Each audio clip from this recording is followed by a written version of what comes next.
Troisième et dernière partie de Politicien, votre rendez-vous politique dont le numéro de ce jour est consacré à Laurent Gbagbo et à Charles Blé Goudé, les deux Ivoiriens détenus devant la Cour pénale internationale et qui viennent d'obtenir l'acquittement par les juges préliminaires. Deux Ivoiriens, mon rejet, professeur Nicolas Agbo, je ne vous présente plus, vous êtes économiste, auteur de plusieurs ouvrages, vous enseignez l'économie en France, vous êtes très attaché à la souveraineté, et pas seulement de la Côte d'Ivoire, mais de l'Afrique. Vous avez donc des combats en commun avec Laurent Gbagbo. Merci, professeur.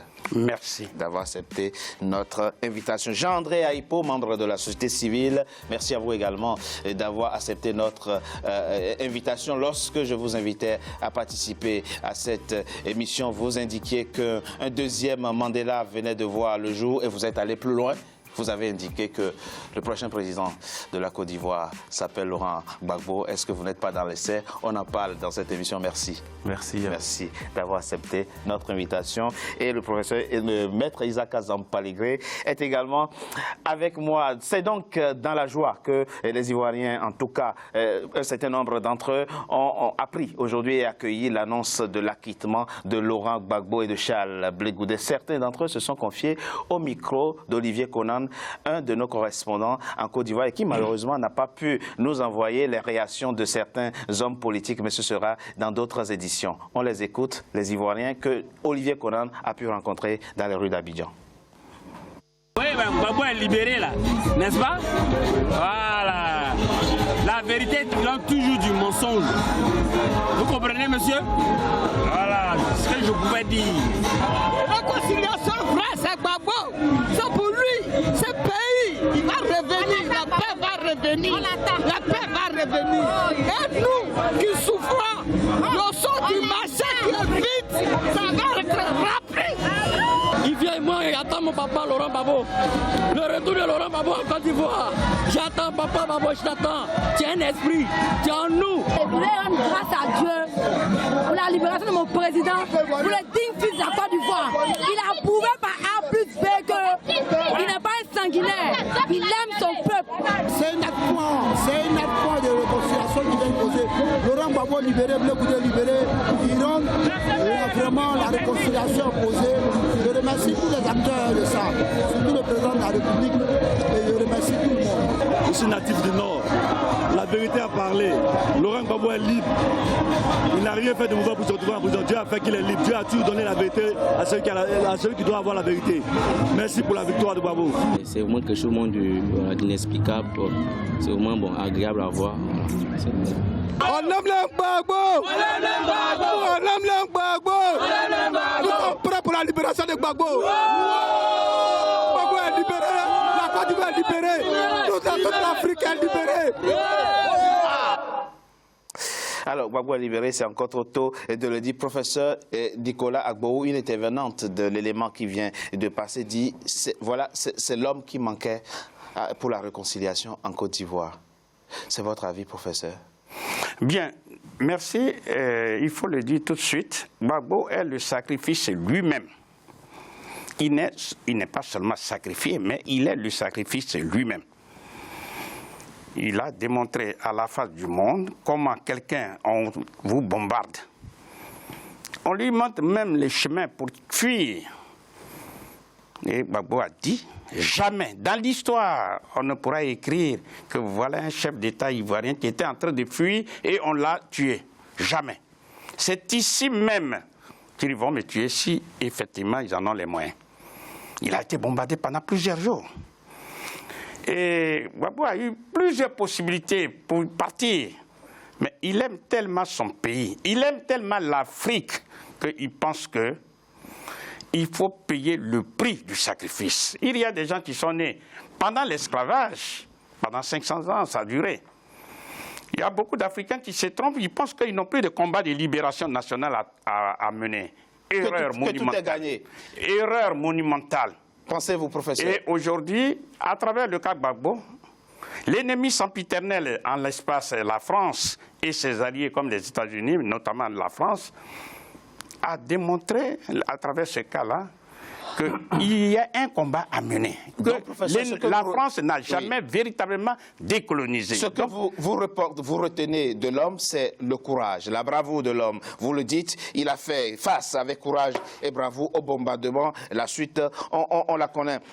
Professeur, pour revenir véritablement à la question, vous lui voyez un avenir politique en Côte d'Ivoire, y compris un rôle dans la réconciliation des Ivoiriens entre eux? Pour être logique, s'il vous plaît, dans tous les pays du monde, il y a ce qu'on appelle le Conseil constitutionnel qui déclare un candidat comme élu président de la République.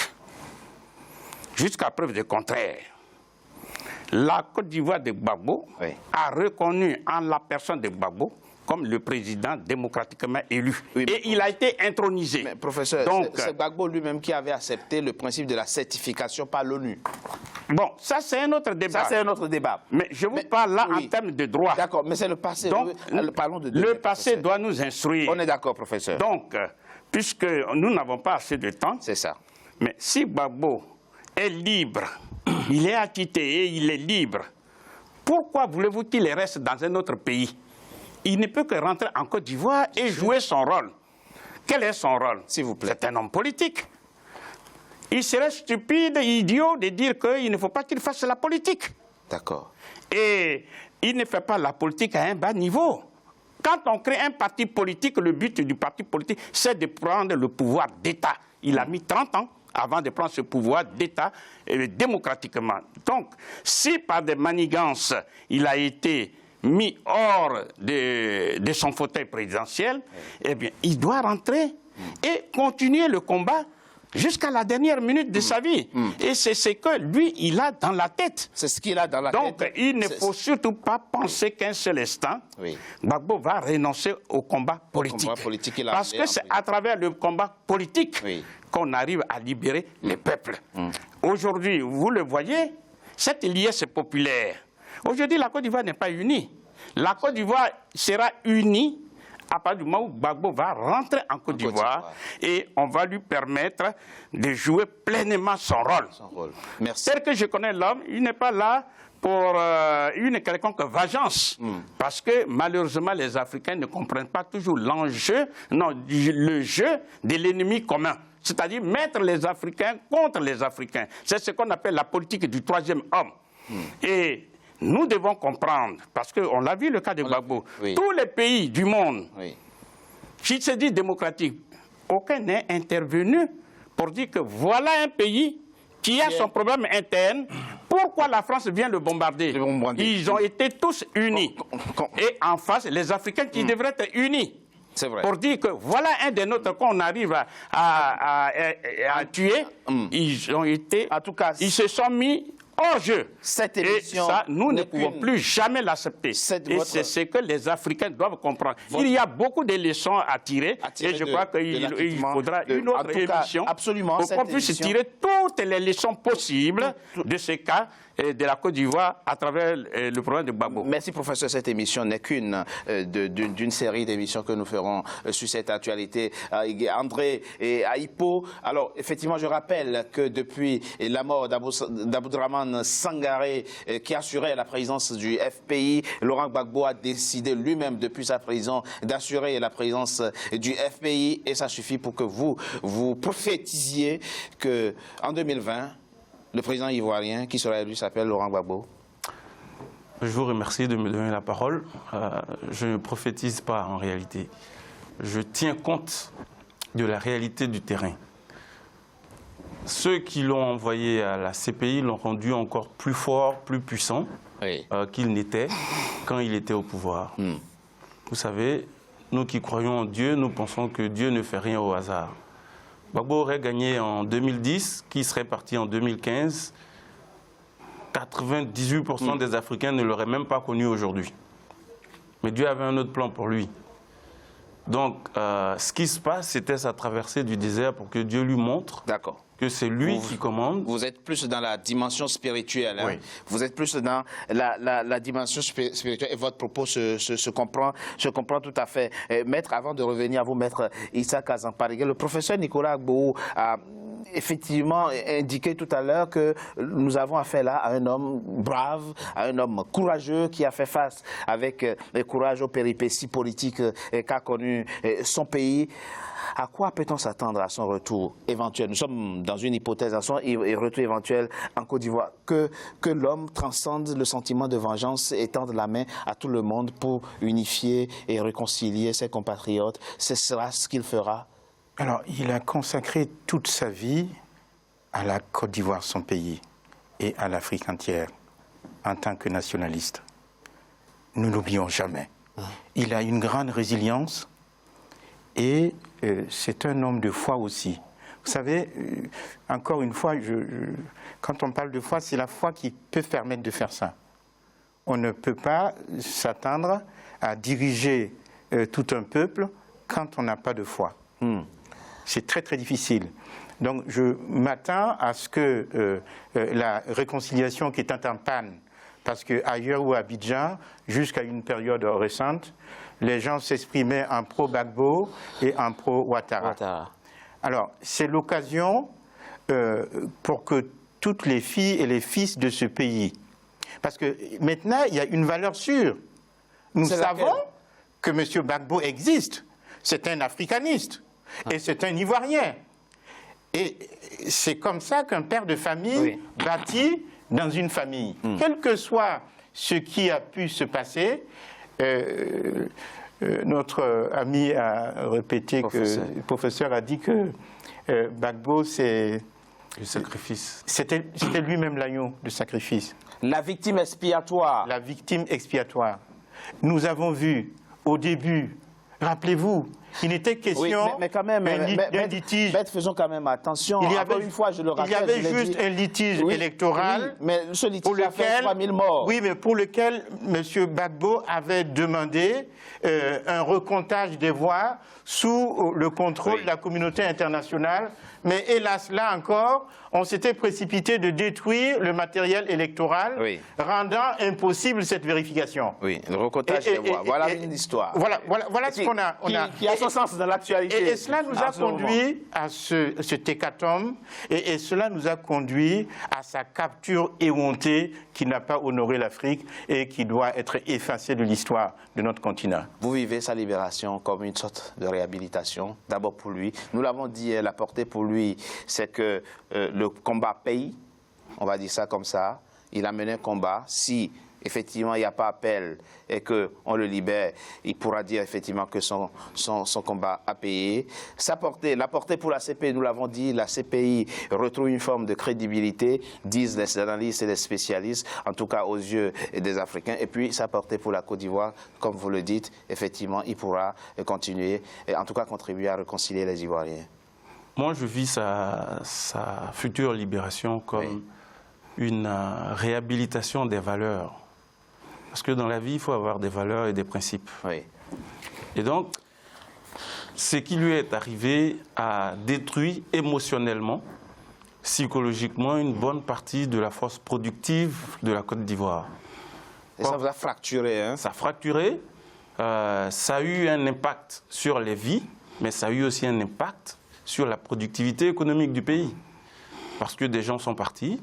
Parce que des entreprises ont fermé, parce que des gens ont été en exil, et parce que même quand ils sont revenus, ils ne travaillent pas au maximum de leur valeur. Et vous pensez que l'homme aujourd'hui a une telle adhésion dans le pays que si éventuellement il se lance dans un combat politique, il ne pourra que gagner. En tout cas, merci. Merci à vous. C'était court, cette partie, c'était court, mais merci à vous d'y avoir participé. Professeur, je vous laisse quand même le dernier mot. Vous êtes notre père à cette table. Vous avez toujours, effectivement, donné des leçons de souveraineté à vos étudiants. Je vous laisse le dernier mot suite à cette émission, en tout cas à la fin de cette émission consacrée. Bien, merci. Nous pouvons tout simplement dire que, au vu de tous les événements, les Ivoiriens doivent s'unir. Les Africains doivent tirer des leçons et s'unir. La CPI, au-delà de tout ce que les uns et les autres, a été désavouée. Les Africains sont capables de créer une sorte de CPI en Afrique. Il y a trop d'espace. Ce ne sont pas les juges qui manquent. il faut que les dirigeants africains d'aujourd'hui et ceux de demain arrêtent de se rendre ridicules. Parce que ceux qui ont tué nos parents, ils sont morts. Ce sont ceux qui sont aujourd'hui présents. Soit on a le même âge, soit ils sont moins âgés que nous, ou ils sont plus âgés que nous légèrement, mais dans tous les cas, le monde est ouvert. On a fait les mêmes universités. On a fait les mêmes universités. Il y a même des Africains qui enseignent aussi leurs enfants. Absolument. Donc on ne voit toujours pas pourquoi les Africains baissent toujours, comme on dit, la culotte devant des gens que eux-mêmes ils nourrissent, puisque l'Afrique est le réservoir de toutes les matières premières. Absolument. Donc les Africains ont le droit, et j'ai même le devoir de profiter de toutes les richesses qui sont disponibles chez eux. Merci. Et par conséquent, il faut des gens courageux, comme le style Gbagbo, pour pouvoir permettre aux Africains de bénéficier effectivement des richesses qui sont chez eux. Merci. Et nous disons enfin, et je conclue, pour dire que le problème de Gbagbo doit nous servir. Parce qu'il y en a qui parlent de Dieu, etc. Mais c'est la main de Dieu. Quand on bombarde contre quelqu'un pendant des jours et des jours, qu'il les ressort indemne, et ensuite il est dans les mains des rebelles, qui pouvaient, ils l'ont envoyé à Korogo, pouvaient même l'empoisonner, etc. Merci. Ils se sont trompés eux-mêmes et ils l'ont envoyé à la CPI. D'où il est revenu, Regailladi, enfin, il a eu tout ce rayonnement. Nous disons que c'est toujours la main de Dieu. Merci, par voie de conséquence, prions Dieu pour que nous puissions enfin tirer des leçons du cas de Gbagbo. Je vous remercie. C'est la fin, mesdames et messieurs, de Politicien, votre rendez-vous politique. Je vous remercie d'avoir été nombreux à suivre. Restez toujours fidèles au programme d'Africa 24. À très bientôt pour un nouveau numéro de Politicien. Merci à vous. Merci.